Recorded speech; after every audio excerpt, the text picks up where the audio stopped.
ManuS, and welcome back to the next part of the MTG Arena set review for Ravnica Allegiance. It's time to start with the multicolor cards, and I decided I'll do this sorted in the 5 guilds. So we'll just take a look at the 16 cards in each guild, starting with Azorius, and of course we will include the hybrid card and the split cards as well. And yeah, once we're done with all the 5 guilds, I'll just wrap up the rest in one short video, if there's even much need to talk about them. Alright, so let's get started. But before we do, hit the subscribe button here in the corner down below. If you haven't yet, turn on notification icon to not miss out on future content, and please consider whitelisting YouTube on your adblock to help support the content. Alright, so first we have Dovan, Grand Arbiter, pretty sweet new planeswalker. Cheap planeswalkers that cost 3 mana or less are always particularly interesting, and this is a pretty good one. It costs 3, has 3 loyalty, for +1. Whenever a creature you control deals combat damage to a player, you put a loyalty counter on Dovan, ramping him up pretty fast. You can also just -1 to create a 1/1 flying token and gain 1 life, so he also protects himself fairly well, and both abilities synergize with each other nicely. And yeah, once you ramped him up with a bunch of creatures, you can look at the top 10 cards of your library and put 3 of them into your hand and the rest on the bottom of any order, on the bottom in any order. So he basically draws you 3 out of the 3 best out of the top 10 cards. And while -7 seems like a lot, like most ultimates, in his case, since he can ramp himself up so fast, you can potentially use that multiple times in a game quite realistically. Or just ramp him up and keep making tokens. All in all, he does a bunch of really cool things. Definitely gonna be a pretty interesting and potentially powerful planeswalker in Standard. Probably not outside of Standard. And yeah, in Limited, this is of course also really powerful, just making a bunch of tokens. And then, like, I don't know, making 2 tokens and then plussing him to put additional loyalty on him is really, really powerful. So also in Limited, this is a really strong card. Next we have Emergency Powers, basically a Time Twister type card. Each player shuffles their hand and graveyard into their library, then draws 7 cards, and you exile Emergency Powers. And if you play it in your main phase, you may put a permanent card with converted mana cost 7 or less from your hand onto the battlefield. So either you play it at the end of turn, so you untap and are the first one that gets to use it, or you play it in your main phase, then your opponent gets the untap with all the new cards, but to make up for that you get to put something big into play. Yeah, pretty expensive and weird symmetrical effect. I doubt this is going to be relevant in Standard or any other format in Constructed. It's just too expensive and kind of, yeah, underpowered for how expensive it is, I think. And even in Limited, this is not very good, so all in all, I don't think this is very playable. Next we have Lavinia Azorius Renegade. First of all, she's a 2 mana 2/2. She's a human, which is pretty relevant in Modern. She also has some really good hate abilities for Modern. She's definitely one of the more, or if not most, impactful cards in the set for Modern. Each opponent can't cast non-creature spells with converted mana cost greater than the number of lands that player controls, so this is particularly strong against Tron and other decks that try to cheat on mana and play big creatures. And whenever an opponent casts a spell, if no mana was spent to cast it, you counter that spell. So that also counters stuff like Cascade and that sort of stuff. So just a bunch of nice hate utility options here. Definitely a solid sideboard card for humans and maybe also for spirits in Modern, and maybe some other fringe decks. In Standard, not sure if she's gonna do a whole lot, like her ability doesn't seem very relevant usually. And her body is pretty underwhelming. And in Limited, I mean, she's a bear, she's fine. You play her if you need a 2/2 for 2 and are Azorius, but she's nothing exciting. Next we have the Guildmage, Standard Guildmage. One of the better Guildmages, I think, because his activation is so cheap. You either can gain 2 life or you can loot. Especially the looting for 1 mana is really, really good. Like, we basically know that at this point we won't get any more like 2 mana looters in limited usually, because they're really powerful. So getting a 2 mana 2/2 that loots for 1 is as close as it gets. So if you're in a stall, you can either stabilize your life total, or if you don't need to, you can just loot to pull out of it and get a huge quality advantage, turning blanks and spare lands into powerful cards. I don't think this is very constructed playable though. Next we have Sphinx of Newprov. It's a 4 mana 4/3 flying. The double color cost guild 4-drops are a bit tricky to cast and limited potentially, but if you have a couple guild gates, it's a lot easier already, and it's not that hard, and they're definitely worth it. Here we get a 4/3 flying vigilance, and if the opponent wants to target the things, he has to pay 2 more, but it only affects spells, not abilities, unlike a lot of other cards like this. So yeah, all in all, pretty strong 4-drop in limited.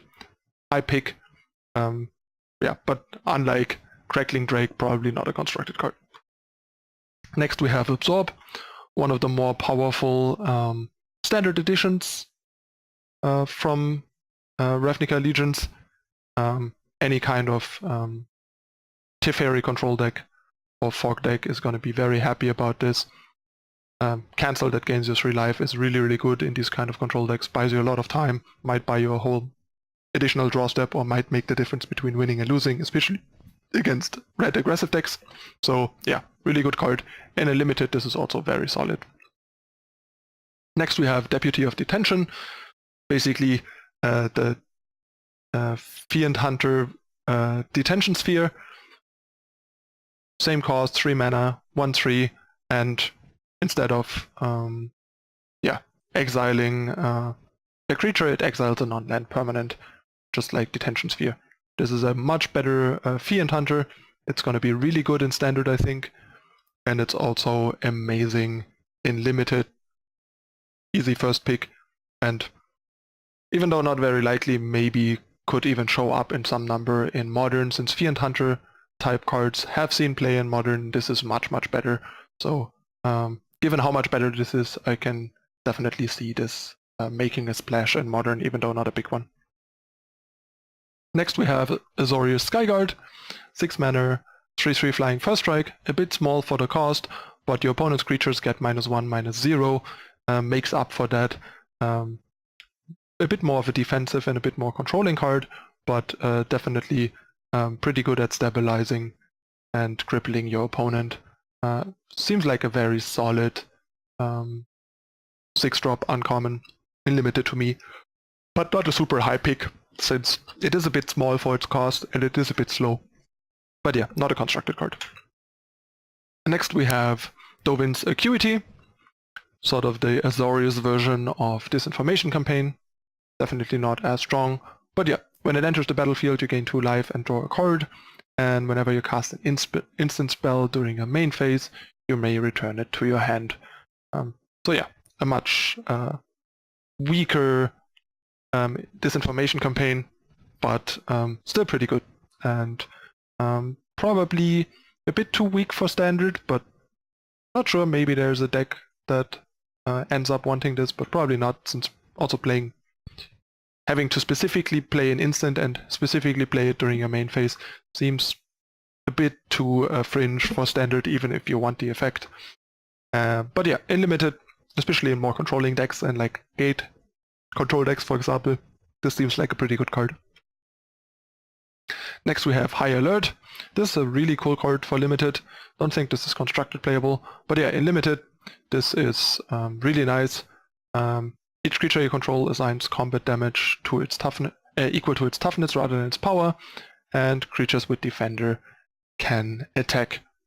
So yeah, there's a lot of high health creatures in Azorius, like 3 mana 1/4 flying and that sort of stuff, 4 mana 2/4, and so on and so forth. So this has a lot of synergy with a lot of the good Azorius creatures, and also allows you to play some walls that have more impact than usual. overall just a really good card in most Azorius decks, and the more defensive and controlling you are, the better this gets. Next we have Azorius Knight Arbiter, another card that synergizes really well with the enchantment we just saw.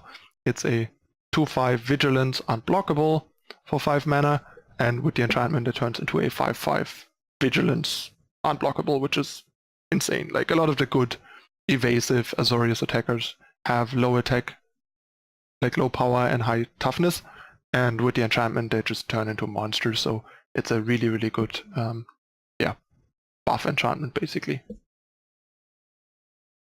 Next we have Law Mage's Binding, basically a Face Feathers with Flash that costs 1 less and doesn't give you 4 life, which is a pretty good deal. So this is a really, really good removal in limited, obviously. Also, to be fair, it only works on creatures. Face Feathers works on any permanent, so it is a bit more restricted, but that's rarely that relevant. So unless there's a Planeswalker that you need to shut down, this seems like a better Face Feathers most of the time. Next we have Sphinx Insight. 4 mana, instant, draw 2 cards, and if you play it in your main phase you gain 2 life. So just a potentially slightly better inspiration. Nothing to write home about, but a decent playable in a more controlling deck. Especially with Dobbins Acuity and stuff like that. Then we have Senate Griffin. Yeah, pretty good 4-drop. The hybrid mana makes it as easy or almost easier to play than the usual 4 mana 3/2 flyer that costs 1 blue in an Azorius deck. Outside of Azorius decks it's harder to cast, but you also get something in addition, so it's fair. You get a Scry 1, which is really good. So this is a very robust, pretty good common flyer in limited. Pretty happy to pick this up. Not premium, but right after the premium picks basically. Next we have the first split card, Borland Warden. This is particularly good in limited, but might also be playable in constructed. In standard, you put target attacking or blocking creature on top of its owner's library for Warrant, or for 5 mana you get a 4/4 flying Vigilance, which both is a really good deal. So this is a great card, slam dunk in limited, super flexible, super strong in both modes. Next we have Depose Deploy. This is even more playable in standard. And yeah, Depose is basically a more restricted ice. You get to tap target creature and draw a card. And Deploy is really, really good. Just instant makes 2 1/1 flyers and gains life for each creature you control. So it gains at least 2 life, usually 3 or 4 potentially. Just a really nice and flexible card. You can either cycle it and buy yourself some time, or make some flyers. Great in limited, nice and appealing and constructed in standard as well. So all in all, great card. Yeah, that's it for now. Azorius looks pretty good. Lots of nice limited and even constructed cards in the gold card department. So definitely looks like a nice guild. Azorius has a bit of a bad reputation in limited currently, but I'm not so sure. Like, there are a lot of good blue and white flyers. You can just kind of go for a pretty solid skies type deck. Normally there are a lot of cards that support this really well, and some interconnecting synergies with the enchantment and some defenders on the ground that can turn into threats later and stuff. So also a bunch of nice control cards. So there are like at least 2 routes to be Azorius. Azorius plus maybe some other colors in a controlling deck, or just a blue-white skies deck. And a bunch of really cool tools in constructed as well. Okay, that concludes the first part of the multicolor cards with Azorius. I'll be back tomorrow with the next guild. Hope you guys are still enjoying the series. I know we're already a bit deep into the release of the set, but I'll try and make sure that with the next set I'll start my review earlier. The decision to make a review came a little late. Let me know in the comments what you think. If you like it, if you like the videos, hit the like button, share it with your friends, subscribe to the channel, turn on notification icons to not miss out on future content. And yeah, if you want to support the free content, please whitelist YouTube on your ad block. That really helps a lot. That's it again for this time. I'm your host ManuS. I thank you for watching, and I see you next time. Bye.